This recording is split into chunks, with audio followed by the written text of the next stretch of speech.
හරි. එතකොට මේ ගානකදී ඔයගොල්ලන්ට මේ ව්‍යාපාරයේ තොගවල ගැනුම් මිල ඇතුලේ වැට් තියෙනවා වගේ තිබ්බොත් එහෙම අනිවාර්යෙන් පිරිවැයෙන් වැට් අගයක් තිබ්බොත් ඒක අඩු කරන්න. ඒකට හේතුව වැට් එක එකතු කරන්න යන්න එපා. වැට් කියන්නේ අපිට නැවත ආපහු අය කරගන්න පුළුවන් බදු විශේෂයක්. ඒක නිසා ඒක තිබ්බොත් අයින් කරන්න. වැට් කියන එක අපි ගන්නෙ නැහැ. ඒක මතක තියාගන්න. ඒක මේ හරිය ලියලා තියාගත්තත් ප්‍රශ්නයක් නැහැ.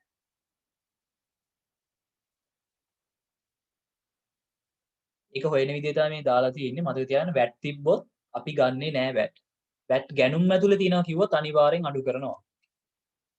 පරිවර්තන පිරිය බලන්න භාණ්ඩ නිෂ්පාදනය සඳහා අදාළ වන ඍජු ශ්‍රමය පුරස්කාර වියදම් ඍජු වියදම් හා විචල්්‍ය ස්ථාවර නිෂ්පාදන පොදුකාර වියදම් වල එකතුවයි. මේක සාමාන්‍යයෙන් ඔයාලට ගානක හොයා ගන්න පුළුවන්. අපි ගණන් වලට යනකොට බලමු. මේකෙන් ගණන් තියෙනවා. A level papers වල බහුවර්ණ කොටස මේකෙන් ප්‍රශ්න හම්බ වෙනවා ඔයාලට. ඒ කියන්නේ අර තොගය නිම කරන්න පරිවර්තනය කරන්න යන වියදම. අනිකුත් පිරිවැය.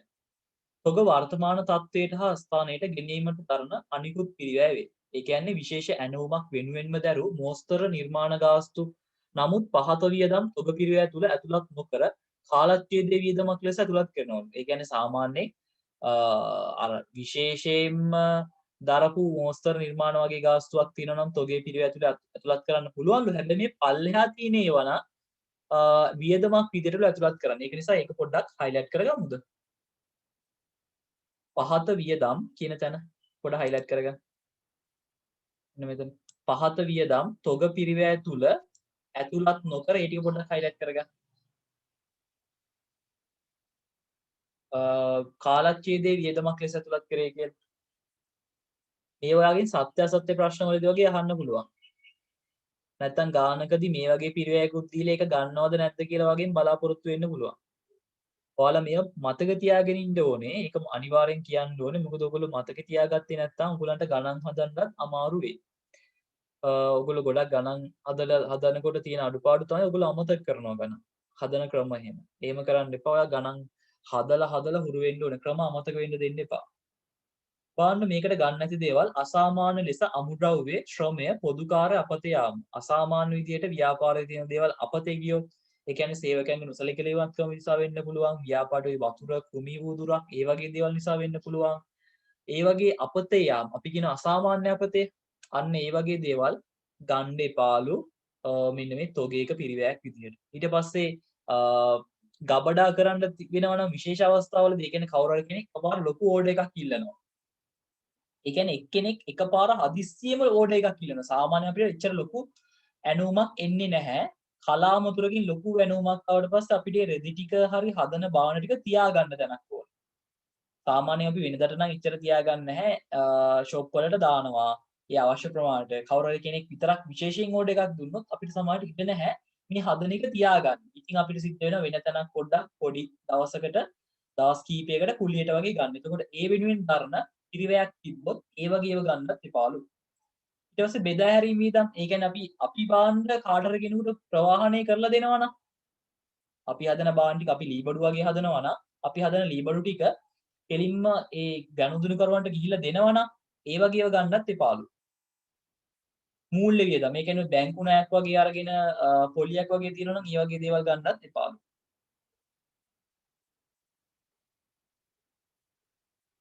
ඊට පස්සේ බලන්න තවත් වැදගත් කොටසක් තියෙනවා. මේ තියරි මේවා නිකන් කටපාඩම් කරන්න අමාරුයි නිකන් බලාගන්න. තොග ප්‍රමිතියට ගන්න නැති දේවල්. බලන්න දිගු කාලීන ඉදිකිරීම් හා සේවා කොන්ත්‍රාත්වල නොනිමි තොග. ඒකට වෙනම ප්‍රමිතියක් තියෙනවා. මට ප්‍රමිතිය මතක නැහැ. SLFRS 10ද මන්ද මට මතක නැහැ ඒකේ ප්‍රමිතිය නා. ඒකට වෙනම ප්‍රමිතියක් තියෙනවා මේ දීපල සඳහා වෙන ප්‍රමිතියක්. SLFRS 10ද කොයිද? මට ඒක හරියට මතක නැහැ. ඒක ඔයගලන්ට නැහැ.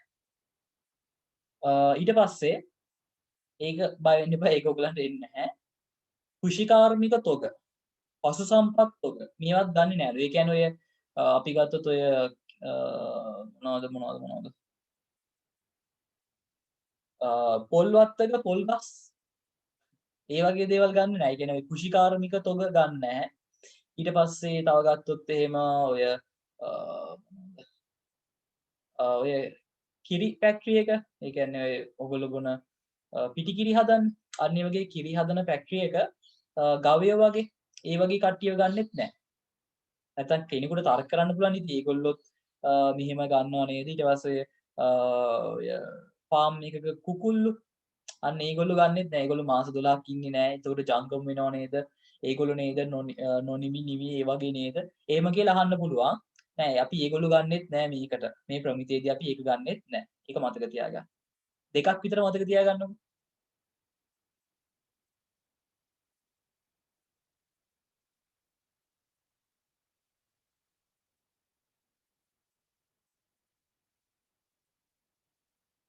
ඊට පස්සේ ඒක ඒ සම්බන්ධ වෙන මොනවා හරි නීති තියෙන වෙන්න පුළුවන්. ඒක ඕගොල්ලන්ට නැහැ දැනට. අපි කතා කරන්නේ. ඉදිරි විනිමය ගිවිසුම් වැනි මූල්‍ය උපකරණ. ඒ කියන්නේ ඉදිරියේදී බලාත්මක වෙන මොනවා හරි ගිවිසුමක් වගේ තියෙනවා නම් ඒ වගේ දේවල් ගන්නෙත් නැහැ. තැරැව්කාර වෙළඳුන්ගේ තොග. ඒ කියන්නේ ওই බ්‍රෝකර්ස්ලාගේ ඒ වගේ ඒවා ගන්නෙත් නැහැ අපි. කෘෂිකාර්මික තොග පසුසම්පත් තොග මේ ප්‍රමිතියෙන් නොසලකා හැර ශුද්ධ උපලබ්ධකයට පවත්වා ගැනීමට හේතු වුන් පහත පරිදි වේ. ඒ කියන්නේ අර මං කිව්වේ ඔයගලන්ට පොල් ගස් ඊට පස්සේ කුකුල්ලු හරක් වගේ කට්ටිය ගන්නෙ නැහැ කියලා. හැබැයි ඒක ශුද්ධ උපලබ්ධකයට තියාගන්න හේතු කීපයක් ඉදිරිපත් කරලා තියෙනවා. මේක ඔයගලන්ට එන්නේ නැහැ උනාට බලාගන්න. සත්‍ය වශයෙන්ම අලෙවි තුරු උපලබ්ධ වීම සහතික නොවීම. තොගවල මිල නිතර උච්චාවචනය වීම. නාශ වීමේ ස්වરૂපය. ඒ කියන්නේ විනාශ වෙන්න ඉඩ කඩක් තියෙනවා. මෙන්න මේ වගේ දේවල් නිසා ශුද්ධ උපලබ්ධයකට තියාගන්න පුළුවන්ලු. හැබැයි පිරිවට වාර්තා කරන්නේ නැහැ. ඒක බය වෙන්න එපා අහන්නේ. LKS 2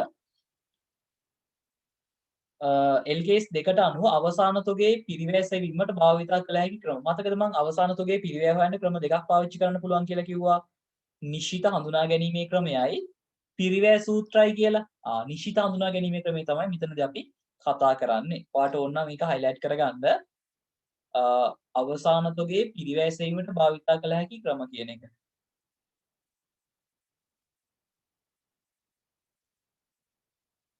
අවසාන තොගේ පිරිවැසීමට භාවිතා කළ හැකි ක්‍රම දෙකයි තියෙන්නේ. නිශ්චිත හඳුනා ගැනීමේ ක්‍රමය එකත් highlight කරගන්න.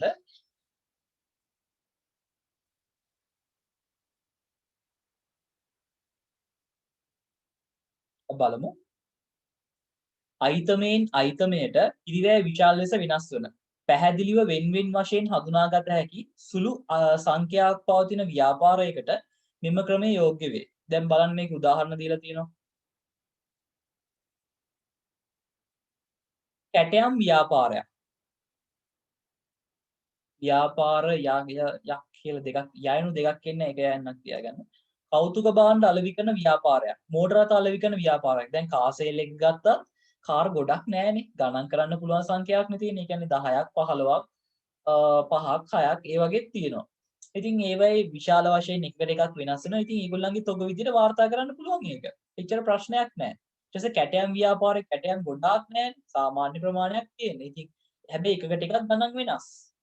ඊට පස්සේ කෞතුක භාණ්ඩ එකකට එකක් ගණන් වෙනස්. ඉතින් ඒ වගේ තැන්වල නිශ්චිත හඳුනා ගැනීමේ ක්‍රමය පාවිච්චි කරන්න පුළුවන්. සමහර වෙලාවට ස්වර්ණාභරණ විසල් වලත් ඔක් කරනවා. මොකද ඒගොල්ලන්ගේ එක භාණ්ඩයක් තව භාණ්ඩයකට වඩා සමහරට ගොඩක් විශාල වශයෙන් වෙනස් වෙන්න පුළුවන් පිළිවෙල. ඒක නිසා. ඉතිරි තොගේ අඩංගු එකිනෙක අයිතම වල සත්‍ය පිරිවැය පහසුවෙන් සොයාගත හැකි නිසා එකිනෙක අයිතම නිශ්චිතව හඳුනාගෙන පිරිවැය තීරණය කිරීම සිදු කරේ. ඒ කියන්නේ එක වෙනම හඳුනා ගන්න පුළුවන් නිසා එක එක අරගෙන පිරිවැය තීරණය කරනවා. විශේෂිත කාර්යයක් හෝ ව්‍යාපෘතියක් වෙනුවෙන්ම භාවිතා කරන තොගවල පිරිවැය සෙවීමටද මෙම ක්‍රමය යෝග්‍ය වේ කියලා තියෙනවා. ඒක නම් වැඩක් නෑ. හරි. ඉතින් මෙන්න මේක ඔයා මේ කොටස කරද්දී වැදගත් මොනවා හරි දෙයක් ඔයාලට හිතෙනවා නම් අනිවාර්යෙන් පැන්සලකින් ලියා ගන්න. මොකද මේකේ මම ආයේ මේ ටික සාකච්ඡා කරන්නේ නැහැ. දැන් LKS 2 යන්නේ. ආයෙ සාකච්ඡා කරන්නේ නැහැ ඒකයි. දෙවෙනි ක්‍රමය තමයි පිරිවැය සූත්‍ර භාවිතය. ඒකත් highlight කරගන්න.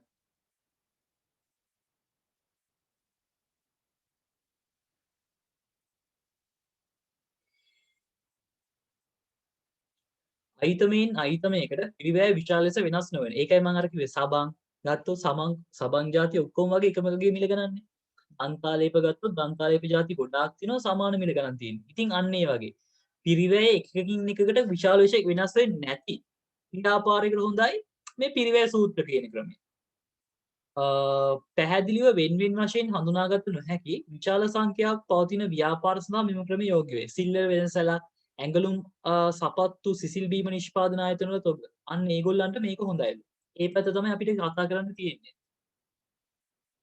විවිධ දිනවලදී මිලදීගත් සමජාතීය භාණ්ඩ අමුද්‍රව්‍ය කබඩාව තුළ පැවතින බැවින් එම තොග කවර දින කවර මිල ගණන් යටතේ මිලදීගත් තොගද යන්න තීරණය කළ යුතුය.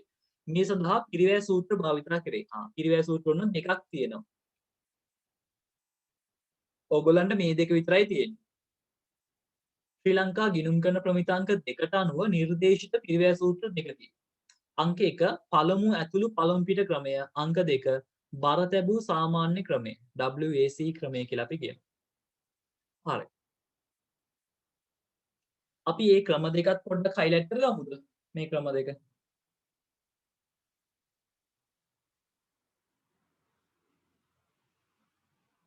මේක අහන්න පුළුවන්.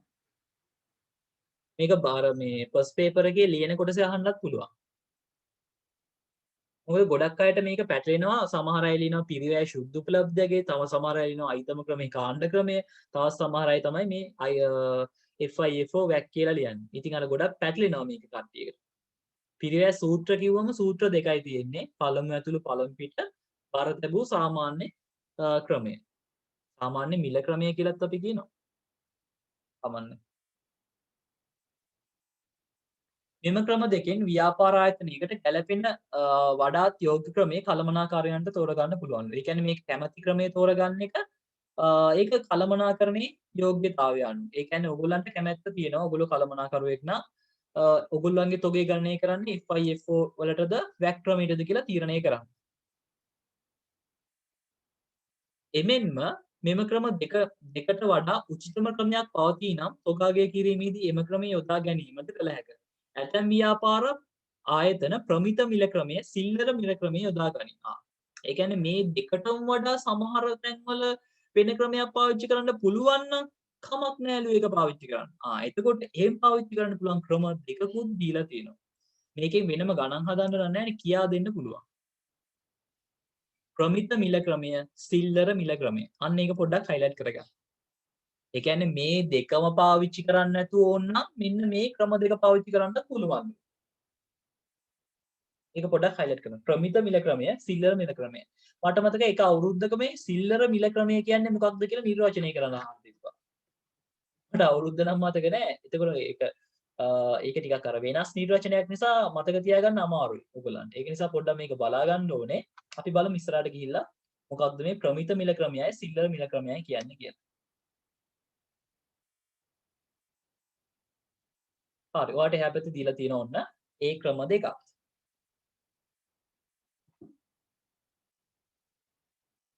පිරිවැය මැනීමේ ශිල්ප ක්‍රම. ලැබෙන පිළිතුර සත්‍ය පිරිවැය අගයට ආසන්න නම් පහත ක්‍රමද පිරිවැය මැනීම සඳහා භාවිත කරන්න පුළුවන්. ප්‍රමිත මිල ක්‍රමය, සිල්ලර මිල ක්‍රමය. බලන්න ප්‍රමිත මිල ක්‍රමය කියන්නේ මොකක්ද කියලා. සාමාන්‍ය ක්‍රියාකාරී මට්ටම් මත පදනම් වෙමින් අමුද්‍රව්‍ය, ශ්‍රමය, කාර්යක්ෂමතාවය හා ධාරිතාවය මත ඒකකයක ප්‍රමිත පිරිවැයක් තීරණය කර එය මත තොගවල පිරිවැය අගය කෙරේ. මෙම ප්‍රමිත පිරිවැය කාලච්ඡේදයෙන් කාලච්ඡේදයට ඇගීමට ලක් කර අවශ්‍ය සංශෝධනයන් කරනු ලැබේ. ප්‍රමිත කියලා කියනවා මෙහෙමයි. අපි හිතනවා මේ වගේ පිරිවැයක් යන්න පුළුවන් වෙයි කියලා.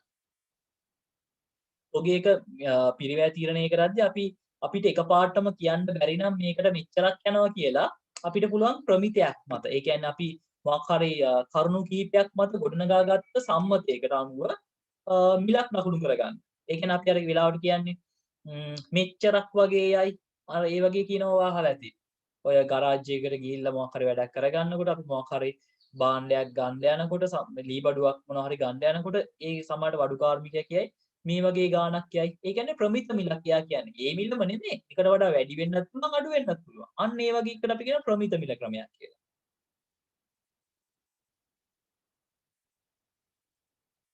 සිල්ලර මිල ක්‍රමය. ශීඝ්‍ර පිරිවැටුමක් සහිත එක හා සමාන ලාභාන්තිකයක් සහිත තොග වර්ග රාශියක් ඇති සිල්ලර ව්‍යාපාරවල මෙම ක්‍රමය යොදා ගැනීම. ඒ කියන්නේ සමහර සිල්ලර කඩවල මේක යොදා ගන්නවා. සත්‍ය පිරිවැය ප්‍රමිත පිරිවැය සිල්ලර මිල ක්‍රමයන් මත පදනම්ම තොගවල පිරිවැය ගණනය කරන අතර එම තොග සෑම අයිතමයකම ශුද්ධ උපලබ්ධයගේ ගණනය කෙරේ. හරි. ඒ කියන්නේ අර ඔයගොල්ලෝ ගත්තොත් ඔය සාමාන්‍යයෙන් ඔය අපි ගමු ෆුඩ් සිටි වගේ ඒ වගේ ආයතනයක් ගත්තොත් ඔයගොල්ලෝ දැකලා ඇති ඔය සෝයා මීට් වගේ තියෙනවනේ සෝයා මීට් ගොඩාක් තියෙන එක රාක්කයක.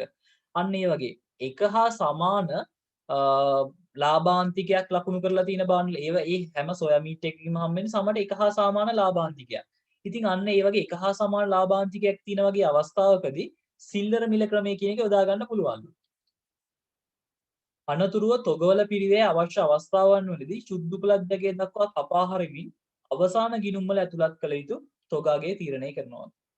ඒක නිකන් බලාගත්තාම ඇති. හැබැයි මේක අහලා තිබ්බ එක අවුරුද්දක. මෙන්න මේක ඒක නිසා හයිලයිට් කරගමුද අපි? මේ පොඩක් බලා ගන්නත් ඕනේ ඉතින්.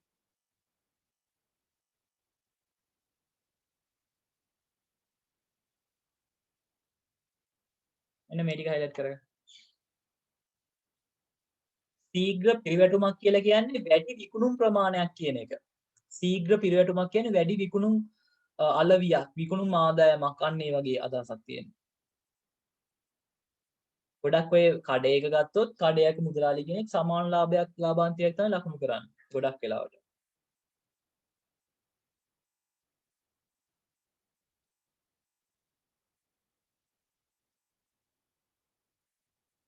තොගවල පිරිවැය හා ශුද්ධ උපලබ්ධයගේ සැසඳීමට යොදාගත හැකි ක්‍රම. අන්න ඒකත් හයිලයිට් කරගන්න.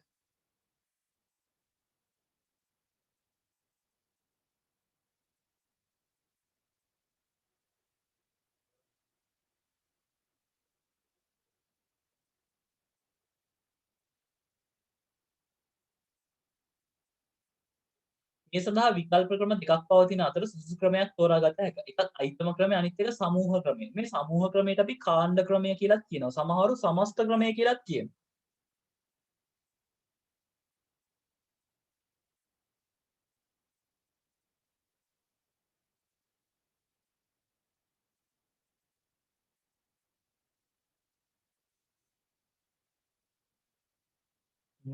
පොඩක් ඉන්න.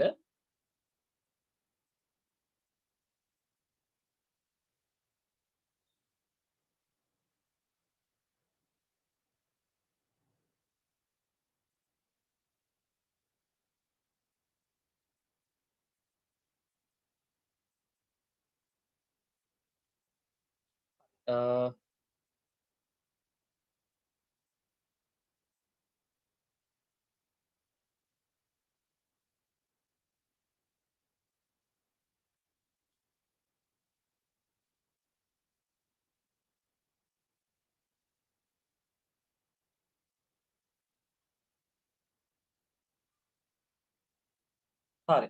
ප්‍රශ්න අංක 21කට එන්නකෝ.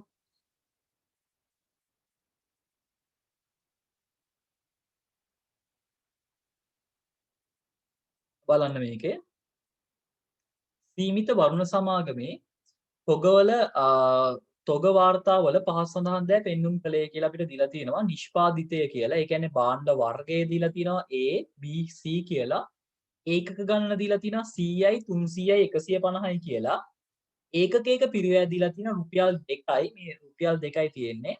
රුපියලයි 1.60යි කියලා. 1.60යි. ශුද්ධ උපලබ්ධයගේ ඒකකයක. ඒ කියන්නේ එකක ශුද්ධ උපලබ්ධකයේ දීලා තියෙනවා 2.10යි 790යි 1.80යි කියලා. හරිද? මොනවා හරි ප්‍රශ්නයක් තිබ්බොත් මැසේජ් එකක් දාන්න. අපෙන් අහලා තිනවා මෙම තොග ප්‍රමිතියට අනුකූල වන පරිදි පහත පදනම් මත තොග අගය කරන්න. එක් අයිතමය වෙන වෙනම යොදා ගැනීමේ පදනම එක් අයිතමේ වෙන වෙනම යොදා ගැනීමේ පදනම කියලා කියන්නේ මොකක්ද දන්නවද? අයිතම ක්‍රමය. ඔන්න වරහන් ඇතුලේ අයිතම ක්‍රමය කියලා ලියා ගන්න අංකයකට. අංක 1ට වරහන් ඇතුලේ අයිතම ක්‍රමය කියලා ලියා ගන්න. ඒක අහන විදි එක විදි වෙනස් තියෙනවා. වෙනස්කම් තියෙන්න පුළුවන්. ඒක නිසා එහෙම ලියා ගන්න. අයිතම ක්‍රමය. දෙවෙනි එක මුළු තොගේ යොදා ගැනීමේ පදනම. ඒකට ලියා ගන්න කාණ්ඩ ක්‍රමය කියලා. කාණ්ඩ ක්‍රමය.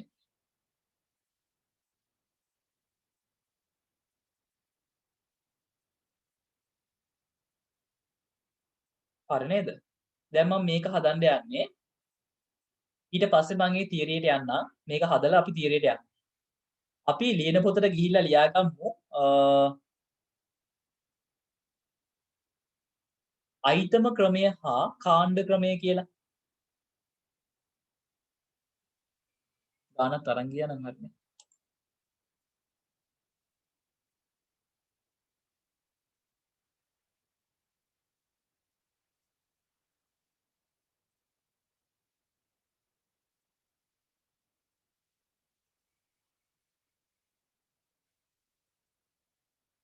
දැන් අර කලින් එක ලියාගන්න ඉඩ තියාගන්න ඕනේ. පිටු මේ ටික ලියාගන්න ඕනේ. දැන් මම මේ ස්ක්‍රීන් එකේ දාලා තියෙන්නේ. මේකට පිටු භාගයක් විතරයි ඔයගොල්ලන්ට.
අනුමාත්‍රිකාවක් ලියාගන්න අයිතම ක්‍රමය හා කාණ්ඩ ක්‍රමය.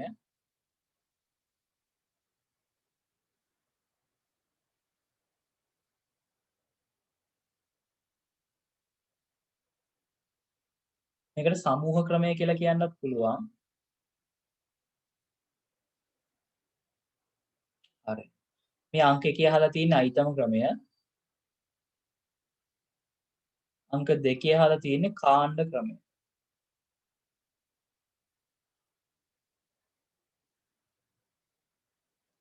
හරි. හොඳට මුලින්ම අහගෙන ඉන්න. ඊට පස්සේ අපි ගාන බලමු. ඒ කියන්නේ ලියාගමු. මේක ලියා ගන්න ඕනේ. මම මේක නම් පස්සේ ලියා ගන්න දෙන්නේ නැහැ. මේක දැන් ලියා ගන්න ඕනේ. අංක 1 අපෙන් අහලා තිනවා අයිතම ක්‍රමය. මම ලියා ගන්නවා. මේක හැමතිස්සෙම මෙහෙම ලියන්න ඔයා. අයිතම ක්‍රමය. මම මේ දැන් නම් වෙන වෙනම හදන්නේ. ඊට පස්සේ මම එකට හදනවා. අයිතම ක්‍රමය. මේකෙදි මුලින්ම ලියාගන්නේ තොග වර්ග. මේ ව්‍යාපාරයේ තිබ්බ තොග වර්ග මොනවද? තොග වර්ග තිබ්බා A B C කියලා. මම එහෙනම් එතන ලියා ගන්නා A B C කියලා. ඊට පස්සේ ලියනවා තොග තියෙන ප්‍රමාණ ටික. ප්‍රමාණය කොහමද තිබ්බේ? A වල 100යි B වල 300යි C වල 150යි. ඊට පස්සේ අපි ලියනවා දැන් අපින් අහලා තියෙන්නේ තොග ප්‍රමිතියට අනුකූල වන පරිදි. තොග ප්‍රමිතිය මතකද? තොග ප්‍රමිතිය කියන්නේ තොගය පිරිවැය හෝ සුද්ධ උපලබ්ධි අගෙන් වඩා අඩු අගේ මත දැක්වීම කියන එකනේ. අන්න ඒක කරන්නයි ඒක හොයන්නේ අපි මේ හදන්නේ. මම මුලින්ම ඔන්න A 100ක් තිබ්බා B 300ක් තිබ්බා C 150ක් තිබ්බ කියලා ලියාගත්තා. ඊට පස්සේ පිරිවැය ටික ලියා ගන්නා. පිරිවැය 2යි. මම මේ පිරිවැය පැත්ත ලියාගන්නේ.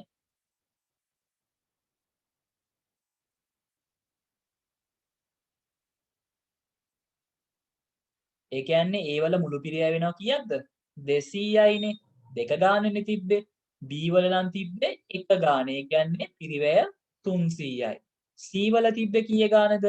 1.7 ගානේ 1.7 කියන්නේ කීයද වන්ද 150 එකක් 150යි 760ක් කියන්නේ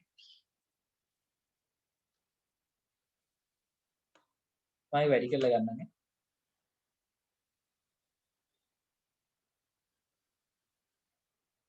240යි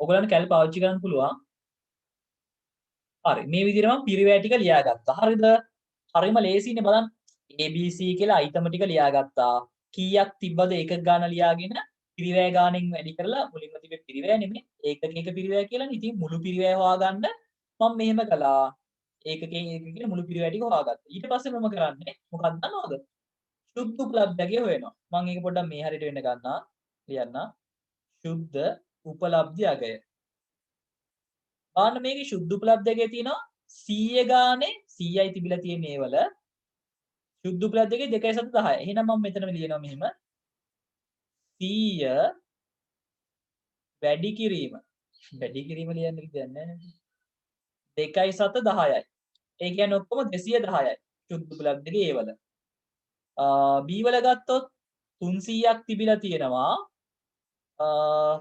790 ගානේ 790 270යි නේ 270 ඊට පස්සේ C වල 150ක් තිබිලා තියෙනවා කීයේ ගානද 1.780 ගානේ මේ 780 තියෙන්නේ 180 නෙමෙයි මේක තිතක් තියාගන්න පේන්නේ නැත්තම්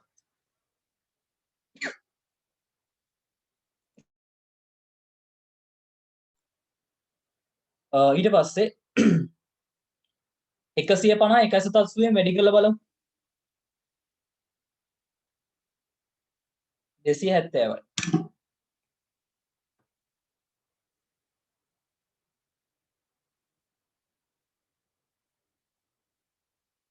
හරි මෙන්න මේ විදිහට මම ලියාගත්තා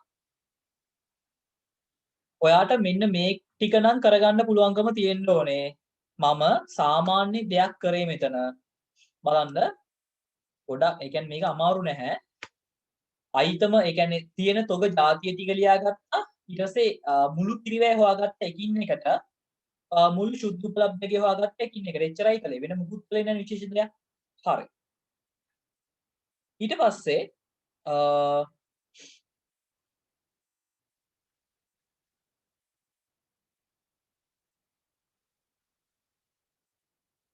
බලමු අපි මොකද්ද කරන්න කියලා දැන් අයිතම ක්‍රමේදී කරන්න මෙන්න මේ වගේ දෙයක් බලාගන්න අයිතම ක්‍රමේදී බලන්න අපි ගාව අයිතම කීයක් තියෙනවද 3ක් තියෙනවනේ නේද අයිතම 3ක් තියෙනවා ඔයා බලන්න මේ අයිතම තුනේ A අයිතමේ පිරිවැය 200යි සුද්ධ උපලබ්ධකේ 210යි B අයිතමේ පිරිවැය 300යි සුද්ධ උපලබ්ධකේ 270යි C එකේ පිරිවැය 240යි සුද්ධ උපලබ්ධකේ 270යි මෙන්න මේ අයිතම තුනේම වඩා අඩු පිරිවැයද සුද්ධ උපලබ්ධකේද කියලා බලන්න අයිතම ක්‍රමයේදී ගන්න එහෙම ඒ කියන්නේ A කියන අයිතමෙන් අඩු පිරිවැයද සුද්ධ උපලබ්ධකේද පිරිවැය නේද මම ඒක ඔන්න රවුම් කළා ඊට පස්සේ B කියන එකෙන් ගත්තොත් පිරිවැය 300යි සුද්ධ උපලබ්ධකේ 270 වඩා අඩු මොකද්ද සුද්ධ උපලබ්ධකේ තොග රීතිය මතකනේ ඔයගොල්ලන්ට පිරිවැය හෝ සුද්ධ උපලබ්ධකෙන් වඩා අඩු වගේ මත නැත්නම් එතකොට බලන්න එක අයිතමෙන් වඩා අඩු අයිතමේ මොකක්ද පිරිවැයද සුද්ධ උපලබ්ධකේද A වල අඩු පිරිවැයද සුද්ධ උපලබ්ධකේද A වල නම් පිරිවැය B වල ගත්තොත් සුද්ධ උපලබ්ධකේ C වල ගත්තොත් පිරිවැයද අඩු සුද්ධ උපලබ්ධකේද පිරිවැය එහෙනම් ඔයා මෙන්න මේ විදියට ඔයාගේ ගානේ අයිතම ක්‍රමයට අනුව හඳුනා ගැනීමක් කළා ඊට පස්සේ මෙන්න මේ ටික මේ ඉස්සරහකින් ලියා ගන්න 200යි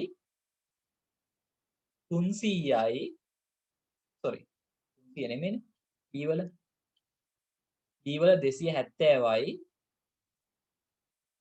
C වල 240යි ඊට පස්සේ අපි කරන්නේ මෙන්න මේ මේක එකතුව ගන්න 0යි 7යි 4යි 11න් එක දැම්ම එකක් ඉතුරුයි 7යි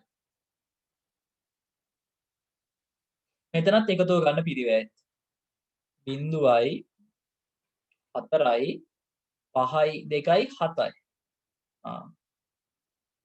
දැන් බලන්න ළමයි මේ අයිතම ක්‍රමයට අනුව තොගේ වාර්තා කරනවා නම් අපි පිරිවැය කියන්නේ 740යි අයිතම ක්‍රමයට අනුව ශුද්ධ උපලබ්ධයගේ කියලා කියන්නේ මෙන්න මේ 710ට. ඒ කියන්නේ ශුද්ධ උපලබ්ධක අපි හෙව්වා අයිතම ක්‍රමයට අනුව අපි ගන්න උත්තරය වෙන්නේ 710 කියන එක. එතකොට බලන්න තොගේ වාර්තා කරන්නේ පිරිවැය හෝ ශුද්ධ උපලබ්ධකෙන් වඩා අඩු වගේ මතනේ. එතකොට ඔයා වාර්තා කරන්න ඕනේ කීයද 740ද 710ටද 710ට. ඉතින් ඔය 710 කතාවට කියන්නේ අපි මේ අයිතම තුනේ ශුද්ධ උපලබ්ධකය කියලා. ඒ කියන්නේ අර එකින් එක අඩු වගේන් ටිකනේ ගත්තේ. ඊට පස්සේ ඉතින් අර 740ට වඩා මේක අඩු නිසා අපි 740 පිරිවැය තියෙද්දිනේ මේ විනාගයක් හොයාගත්තේ. ඉතින් මෙන්න මේ අපි හොයාගත්ත එක තමයි කියන්නේ අර ගානක නම් ඔයාලට දෙන්නේ මේ තොගය විකුණ ගන්න පුළුවන් මෙන්න මේ වගේ අගයකට කියලා ගණන් වල දෙන්නේ. අන්න ඒ කතාව තමයි තියෙන්නේ. දැන් මේක වාර්තා කරන්නේ කොහොමද? වාර්තා කරද්දී ඔයාලට අර ඒක පුද්ගල ව්‍යාපාරික වාර්තා කරපු විදිහට තමයි වාර්තා කරන්න තියෙන්නේ. හරිම ලේසියි. කොහොමද ඒක පුද්ගල ව්‍යාපාරික වාර්තා කරේ? දැන් පිරිවැය 740යි ශුද්ධ උපලබ්ධකේ 710යි. කොහොමද ඒක වාර්තා කරේ? මම මෙතනින් ලියන්නම්. විත්සටාන වෙන්නේ මොකක්ද? අවසාන තොග හර කීයද? අවසාන තොග හර වෙනවා පිරිවැයද පිරිවැය 740යි ශුද්ධ උපලබ්ධකේද? හැමතිස්සෙම අවසාන තොගේ හර වෙන්නේ මොකක්ද? මම මෙතන ලියන්නම්. ශුද්ධ උපලබ්ධි අගය.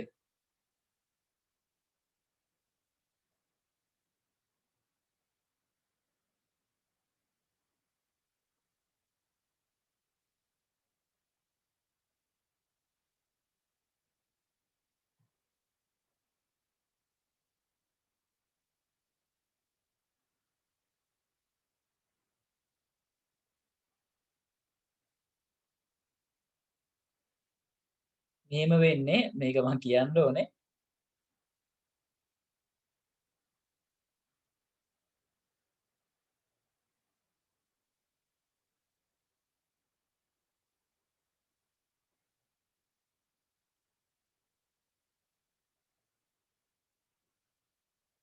මෙහෙම වගේ ගාණක් හැදුවට පස්සේ ඔයාට මේ ඔයා මේ වෙන පැත්තකින් හොයාගන්න වගේක් තියෙනව නේද? අන්න එයාගේ අඩුයි නම් අපි ලියන්නේ මෙන්න මේ දිස්සටාන. හැබැයි ඔයා මතක තියාගන්න අයිතම ක්‍රමයේදී හැමතිස්සෙම අඩු මෙන්න මේ අපි එහා පැත්තෙන් ලියා ගන්න ටික.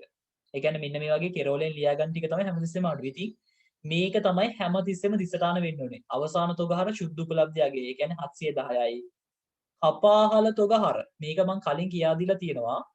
කපාහල තොග හර ඒ කියන්නේ තොගේ කපා හරින්න වෙනවා අපිට කීයකින්ද සෝරි හරනේ මේ දෙකේ වෙනස කීයකින්ද වෙනස 30කින් ඊට පස්සේ වෙළඳ ගිණුම බැර වෙන්නේ අපි ඇත්තටම ගත්තේ 740ක් වටින තොගනේ ඉතින් 741 ඉරිවැය තමයි බැර වෙන්න ඕනේ වෙළඳ ගිණුම බැර ඉතින් ඔයාලට තාමත් මේක බැරි නම් මම මේ ලියන විදිහෙන් මතක තියාගන්න පුළුවන් වෙළඳ ගිණුම බැර පිරිවැයගේ. එතකොට මේක තමයි ඔයාගේ අයිතම ක්‍රමයට අනුව ලියද්දි දිත්ත සටහන වෙන්න ඕනේ. එතකොට මේ ගානට අදාළව ලියනවා නම් මම ඒක නිල් පාටින් ලියන්න. අවසාන තොග හර 710යි. කපාහල තොග හර 30යි. වෙළඳ ගිණුම බැර 740යි කියලා. ඔන්නෝමයි ලියන්නේ. ඊට පස්සේ කාණ්ඩ ක්‍රමය තියෙනවා. මේක අපි ලියාගෙන ඉමු මුලින්ම. මම එහා පැත්තේ කෑල්ල දාන්නම් තව ටිකකින් විනාඩි දෙන්නම් ඔයාට දෙකක්. විනාඩි දෙකක් දෙන්නම් මේ කෑල්ල ලියා ගන්න. අනිත් කෑල්ල ලියාගෙන විනාඩි දෙකක් දෙන්න. ඒක පල්ලෙහෙන් දාන්නත් නැත්තම්.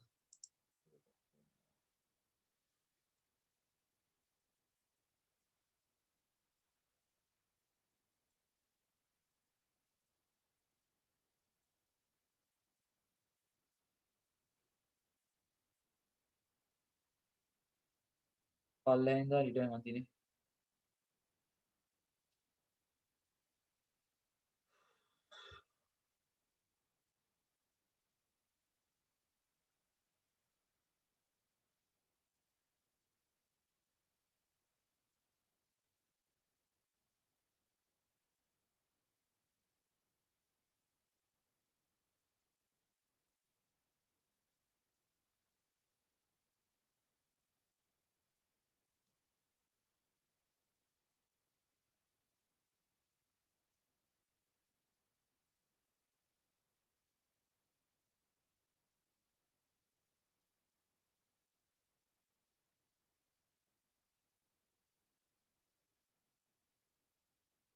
හරි මේක ලියාගන්න ටැග් ගන්න.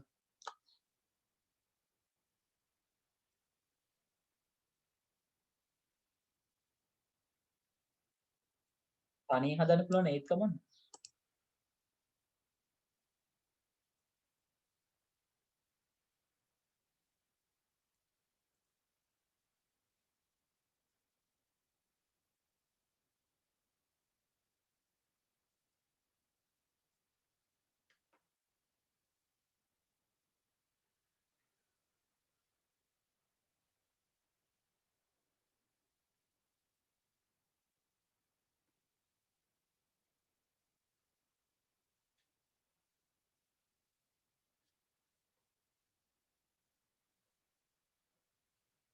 එක්කෙනෙක් හරි ලියලා ඉවරච්ච ගමන් මැසේජ් එකක් දාන්න හරි කියලා. එතකොට මම ඊළඟ කොටසට යන්නම්.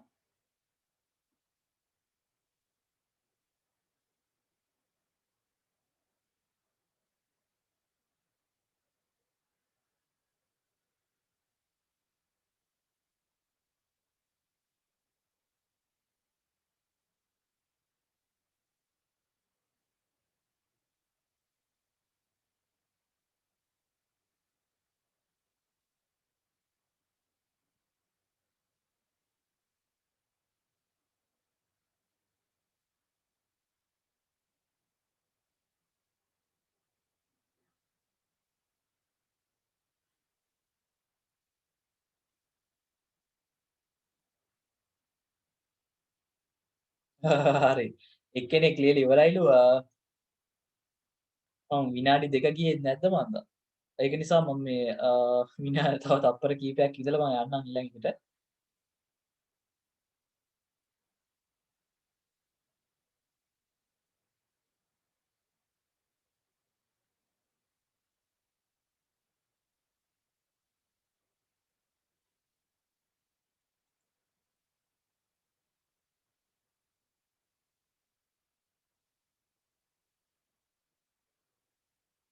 ඔව් මේ පාඩමෙන් ඩිරෙක්ට් ප්‍රශ්නයක් එන්නේ නැහැ. ඒ කියන්නේ ඩිරෙක්ට් ප්‍රශ්නයක් කියලා කියන්නේ තනි ප්‍රශ්නයක්නේ. තනි ප්‍රශ්නයක් එන්නේ නැහැ. හැබැයි බහුවර්ණයකේ ප්‍රශ්න එනවා. බහුවර්ණයකේ ප්‍රශ්න තියෙනවා එන්න පුළුවන්. ඊට පස්සේ අර බහුවර්ණයකේ අර ලියන කොටසක් තියෙනවනේ. එතනත් ප්‍රශ්න තියෙනවා එන අවස්ථා තියෙනවා. ඊට පස්සේ තව එනවා සමාගම් ගණන් වල පළවෙනි ගැලපිල්ලට එන්න පුළුවන්. අවුල් ව්‍යාපාර ගණන් වල පළවෙනි ගැලපිල්ලට එන්න පුළුවන් මේකෙන් ප්‍රශ්න. වෙන ඉතින් තනියෙන් අහන්නේ නැති තරම්ම තමයි. ඕන සමීකරණයට දාන්න පුළුවන්. සමීකරණයට දැම්මොත් ඉතින් සමීකරණ චුට්ටක් අමාරු වෙනවා එච්චරයි වෙන්නේ. ඉතින් සාමාන්‍යයෙන් එන්නේ නම් සමාගම් වලයි අවුල් ව්‍යාපාර වලයි තමයි බහුලව එන්නේ මේක. ඔව් ගැලපිලි. මේ කතා කරන ටික විතරයි මේකෙදි නැත්නම් මේකේ තව කොටස් තියෙනවා ඒවයින් වෙනම ප්‍රශ්න එන්න පුළුවන්. ඔබ කොටස් විදියට. අර අපි කතා කරපු FIFO අන්න ඒ වගේ ක්‍රම ඒවා එන්න පුළුවන්. ඒවා අපි තාම කරේ නෑ. ඒවා ඉස්සරහදී හම්බ වෙනවා. මම මේකේ ටියුට් එකේ ප්‍රශ්න දැම්මේ නැද්ද කොයිද ඒකේ. ඒකට මම ලියලා හරි කරවන්නම් ඔයගලන්ට. ඒක ඉස්සරහදී හම්බ වෙනවා ආපහු.